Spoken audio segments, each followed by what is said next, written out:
I mean, isn't that going to be really pretty with all of this lavender? I'm so excited about that.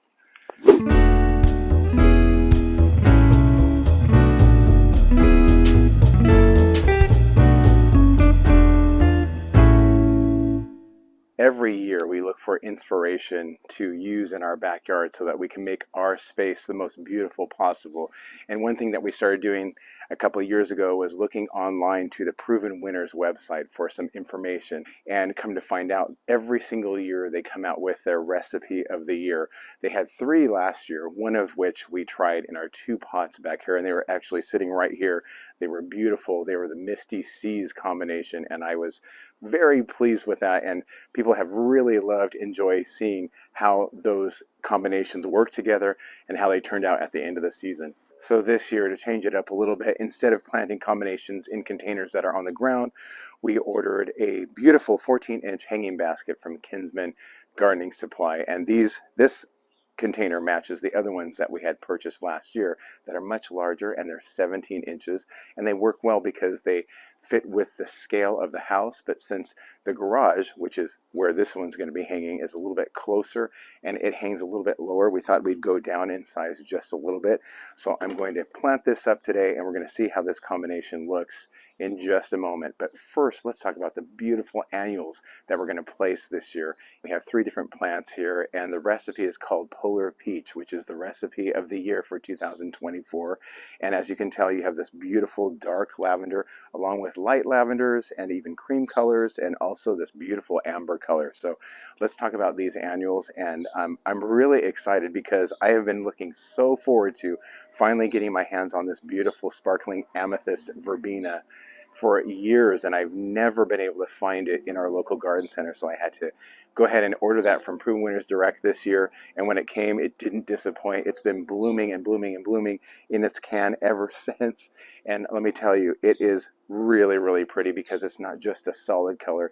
It has multiple colors in there. We have that beautiful dark purple in the middle, along with a beautiful creamy white color, and towards the center it has just a tiny bit of yellow there, along with a beautiful lavender faded edge. And just because it's tricolored, to me, makes it give the whole look of the flower just a really beautiful depth and texture. So I'm excited about that. Now this one will be the centerpiece for this combination, fitting right in the middle. And you might wonder, okay, this is how is 4 or 5 plants going to fit in here, but I do want to plant it the exact way that Proven Winners suggests. I might have to trim a little bit to make it fit, but I think it's going to be just fine. So the next plant that's going to go in this combination is this beautiful, rich, dark purple plant called Supertunia Mini Vista Indigo.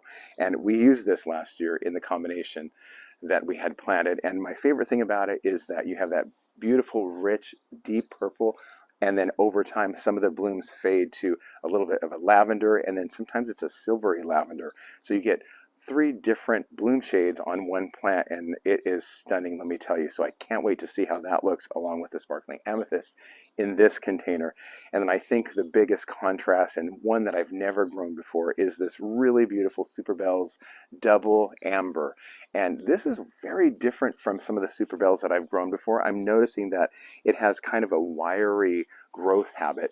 And one of the things that it talks about in the recipe is because of that wiry growth habit, it will intermix really well and weave its way through the other plants, which I'm really looking forward to, because that kind of a contrast together I think is going to be really pretty, and it's going to stand out, making the darker colors pop. It has this beautiful cinnamony type turmeric beautiful color with a little bit deeper throat that fades out to a lighter creamy color, leading us to see that beautiful amber tone, and it's aptly named Double Amber. And I think that this is going to be one of my favorites, and I would have never purchased this on its own, not because I don't like the bloom, but I think it's going to be beautiful paired together with these beautiful lavenders and deep purples. So let's get to planting, and let's talk about what I'm going to use as I plant it in this container. Like all of my other containers, everything that we plant in them needs to make sure that it starts with some really good soil and also some really good food. Because if we don't feed our annuals, then they will not achieve their fullest potential. And that's really why we plant them, so we can have a beautiful show of flowers in our garden. So I use the moisture control potting soil from Miracle-Gro, and that's worked out really well for me. One little note about the container, because some people have asked me, do you line your containers? And for these flowers in particular, for all of them that I'm planting in here, first of all, they're on drip, so they will receive water every day automatically in the morning, just a little bit, just enough to get them through their days. But I don't line the container because two of the plants that are in here really don't like to have wet feet. They kind of like to dry out. And from what I noticed last year from the Super Tunia here, it does handle drying out just a little bit, and I think it will be just fine, because if it stays too moist in here, then they become really unhappy. Their root systems start to rot and they kind of choke themselves out. So I'm not going to line the pots at all. And with 5 plants in this one pot, having it on drip is essential because it can dry out really fast. So I think finding that balance is going to be really essential in making sure that this is successful. So we're going to start with some of our potting mix in here, for our moisture control potting mix, and because it is moisture control, it kind of helps with the fact that it retains just a little bit, but not too much as it would if I would line this pot. Then I'm going to also use some of my Biotone fertilizer to make sure that there's plenty of food in there, although the Miracle-Gro potting soil does have a little bit of nutrients in it. These are really hungry annuals, and they really feed a lot and need that nutrient. So giving it the extra boost that it needs is really essential to get it through into the summer, and then hopefully another application into the fall. I will also put in some slow release fertilizer. This is heat activated, so in the heat of the summer, it's going to really do well in making sure that these stay continually fed. And so let's get started. And then I'll give you a little bit more information on some of my experience with some of these plants and their other varieties and how they've done with us. So we're going to start by using a different method. I typically do not use the potting reservoir method here, which means you place the pots inside, you fill it with the soil, and then you remove the pots and just set your plants down in. But I think I'm going to use that today because I am trying to put 5 plants into this container, and I think it'll be much more manageable for me to do. So I'm going to try it for the first time. There's a lot of people that have been commenting, well, why don't you try that method by using the pots and then removing them and then setting them down in? I think today is the day to go ahead and try to do that. So we're going to go ahead and get started by putting some of this moisture control fertilizer soil down in first. And the one thing that is really cool about these Kinsman containers or hanging baskets is I love that they have the flat bottom, because it's easy to pot them. I know I could put them in like a bucket or something if it weren't flat on the bottom and keep it nice and straight, but it's just really nice not to have to worry about any other pieces of material on the table while I'm potting these up, because sometimes if I have a bucket on here, it's way up here. And this is really a perfect height. Plus, I love the streamlined look of them. They're not too ornate, but they are kind of, you know, they're handsome in the yard, and they look really nice until all of these are going to trail over beautifully. I had a container here that I had planted 2 years ago on, I think it was a bunch of clearance plants that I planted in all different colors, but the container that I had, or the hanging basket, was way too big and really out of balance or scale for the side of the garage right here. It was just too large, and so I think this will be a better fit. So I have that soil down here on the bottom, and now I'm going to add a little bit of this Biotone starter fertilizer, and I'm going to mix that in really well. And a little bit of this slow release fertilizer as well, so that when the roots travel down, they'll have plenty of nutrients right there. Because like I always say, and I'm sure everyone has heard before online, that when you have containers and you water them, that nutrients leaches out when you water them. Although I don't water things to the point where they drip, you know, over excessively, but still, when they do drip, they drip out nutrients, and plus they're taking up nutrients too. So we really have to be mindful of keeping them well fed so that they can, like I said before, do really well and stay super happy. So I think what I'm going to do is I'm going to take, I have two different types of pots from Proven Winners. I have this compostable pot, which is a little bit different size than the typical Proven Winner. So the sparkling amethyst is in the middle, so I'm going to place that in the middle. And then all of the other ones are in this typical size pot, so I'm going to place these all around, right where they would normally go. And then I'm going to fill in with some soil, and let's see how that works out.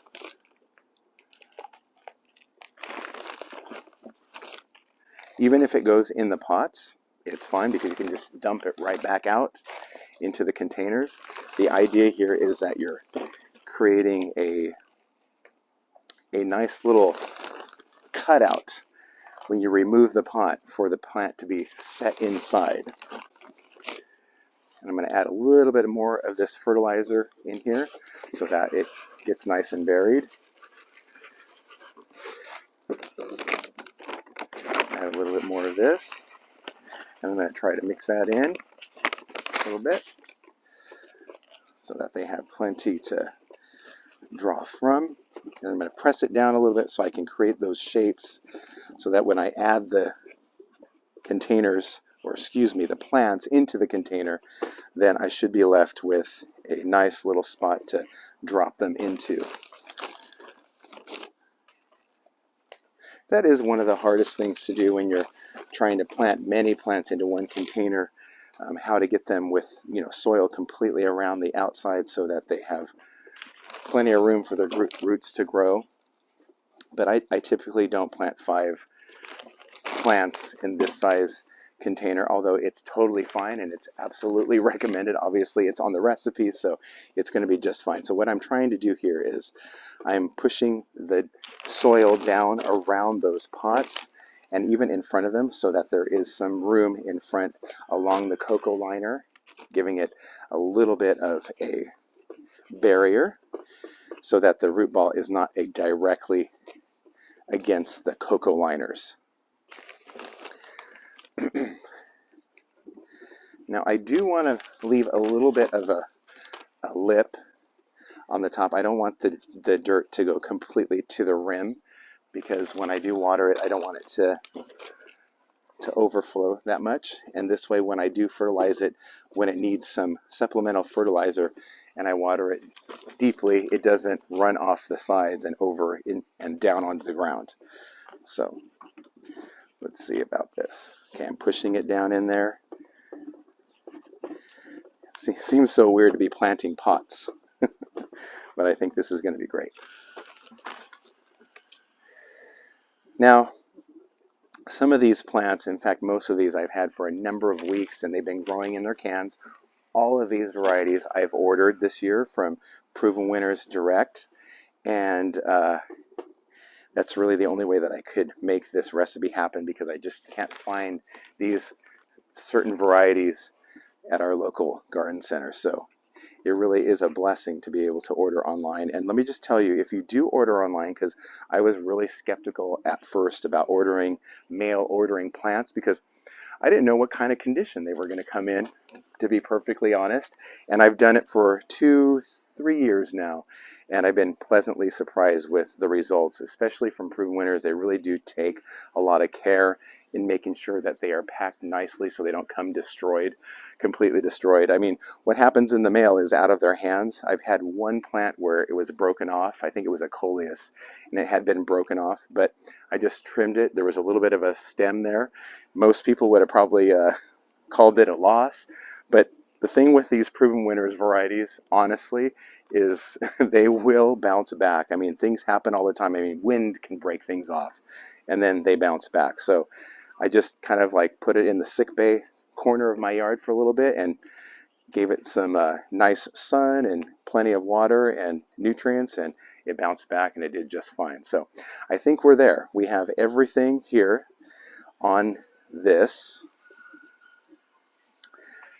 And I'm going to grab the camera so you can see because I only have one camera. So you can tell this is what it looks like. I've just planted my pots. Now hopefully when I pull them up, they keep that space. I'm just going to pull this one out and then I can drop the plant right into that little area right there. And that's the easier way, hopefully, if this works out well, of planting these beautiful annuals. Okay, so I'm going to be careful because normally I would probably trim some of these back just a little bit. I might actually trim back some of those branches on the sparkling amethyst just ever so slightly because it is the centerpiece, but the other ones I'm going to try to not trim any of that, and it'll be like instant color, which I'm really excited about. So we'll see what that looks like. So I think I am going to trim the sparkling amethyst. So I'm going to grab my trimmers and I'll be right back. All right, so this is going to be somewhat controversial, I'm sure, because a lot of people may think that it's absolutely insane to cut off some of the blooms. But since this is so large and it is a little bit leggy, I'm going to go ahead and trim off some of the branching that is hanging over the sides, even though it does have blooms, which will allow the plant to push more growth from the center, which it is already doing right here. So that's just going to help the plant become stronger and more robust over time, since it's not pushing its energy all the way to these scraggly or long limbs here. So we're just going to trim those off. And I got these snips from the Dollar Tree. I mean, you can spend money on expensive snips, but these are just fine for what I'm doing here. So I'm just taking some of those limbs and cutting them back kind of where the edge of the top of the pot is. And it will be a lot happier for sure, even though it's kind of like weird to be trimming blooms off of a plant. But there are more blooms where this came from a little bit later in the season as it grows out. So I think that's perfect. And that'll actually be a lot more, I think, appropriate planting it in the center and then having it grow out on the sides. So that's a nice little trim on that one. These I think are going to be okay. So let's see how this works. I'm going to put my gloves back on. I'm going to very gingerly pull out all of the rest of the pots, hoping that they keep their shape. I should probably start in the center. Perfect. So let's start with this one, and it already has the fertilizer, and the root system on this thing is so healthy, and it's going to be really glad to be planted finally. So I'm just going to pop that down in the center here. Perfect. Worked beautifully. All right. Let's take this one out and pop in one of these Mini Vista Indigos. Wow, these are really, really ready to plant for sure. Take out the tag. And I have a backside right here that's a little bit more flat. So what I'm going to do is I'm going to put that up against the pot so this side can hang over. I'm just going to let that kind of rough this a little. I don't really necessarily have to rough it up a little bit, just a little bit.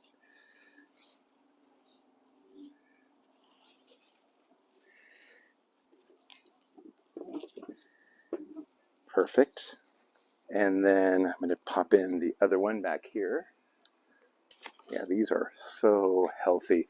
And one of the reasons why I like to grow them out a little bit once I receive them in the mail is because it seems to me that they do better once I transplant them. And that's always nice. Okay, so I have an open spot here. This is a flat side. This side can hang over.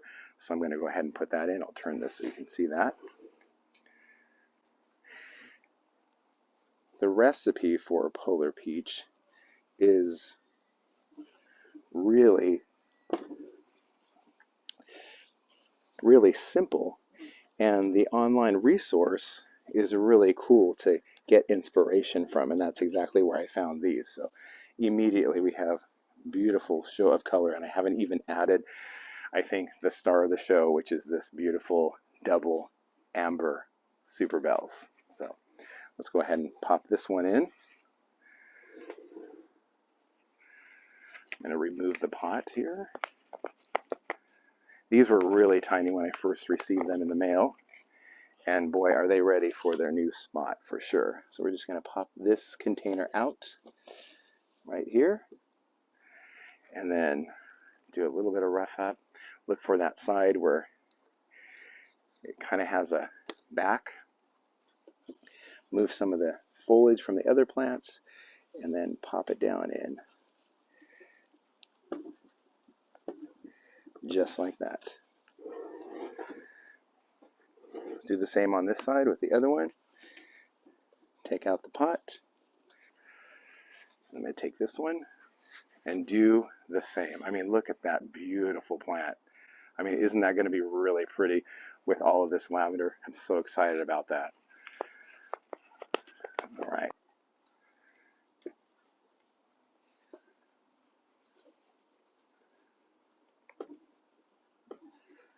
And then add a little bit of soil, just taking what I have here from when I had filled it up, and then adding that just a little bit, just to make sure that it's completely filled in and I don't have any air pockets inside. So I'm just going to go around and double check carefully. Perfect. Yep, that one was a little low right there, but it's good to double check just to make sure. And I'm checking in the center as well, near that sparkling amethyst, so I can make sure there's enough around that one as well, that there's no space or air pockets in there. And I'm impressed with how nicely this process went. I probably should have tried this a long time ago, so I'm not hurting any of the plants by moving them around like this, but let me tell you, it's definitely, I think, saved me some headache, and it's made the process go a lot faster for sure. All right, I'm going to clear some of this off so I don't waste any of my soil. Put that in there. I'm going to check the center of this as well. Perfect. All right. So that's all potted up, and guys, instant color. I mean, look at this arrangement. Isn't that beautiful? And when they all tie in together and intergrow with each other, I think this is going to be, it already is beautiful. It's going to be absolutely amazing to see it grow and to see how each plant grows with each other. I haven't planted Superbells with Supertunias before, so I've been a little bit leery about that, because in my experience, Superbells grow at a different rate than Supertunias. But since this is part of the recipe, I thought, why not give it a shot? And I think it's going to be fine. And I can kind of trim if I need to, if one's overtaking the other, but I just kind of like to leave it alone and let it do what it wants to do. So I'm going to get this watered in, and then I'm going to also add these beautiful hooks here to the container to place it in its spot. When they're hanging, you want to make sure that they're not all jumbled on the top. So I'm going to start on this side right here, and there's no specific eye hook. It just kind of hangs in the middle of at the top of the rim of the hanging basket.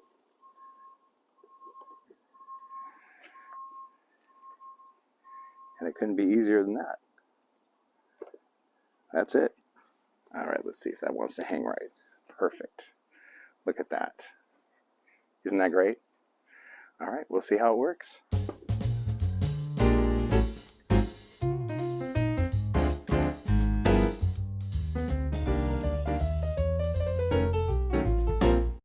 So that looks a lot more tidy for sure. And I'm going to water these in with a deep soak with the hose in just a moment. But let's talk about the light requirements for these plants. They are full sun or part sun, meaning that they can be in 6+ hours of sun per day, or in this case, where these are right now, they'll receive 4 to 6 hours of afternoon sun, which is the most intense for sure, especially during the summertime. So they're going to do beautifully. I've had plenty of annuals in this spot before, and they do great. And I think this is not going to be the exception, because they all 3 plants have the same light requirement. And so that is really important when you're planning up a container, to make sure that they all have the same requirements. And that will make sure that all of the plants that you plant in your containers will do equally as well, based on the sun that they're getting. So I couldn't be happier with this, guys. This is so pretty, and I'll give you updates on how it looks throughout the season. I'm going to water it in, but until next time, thank you guys for watching today, and we hope to see you in the next video. Bye now.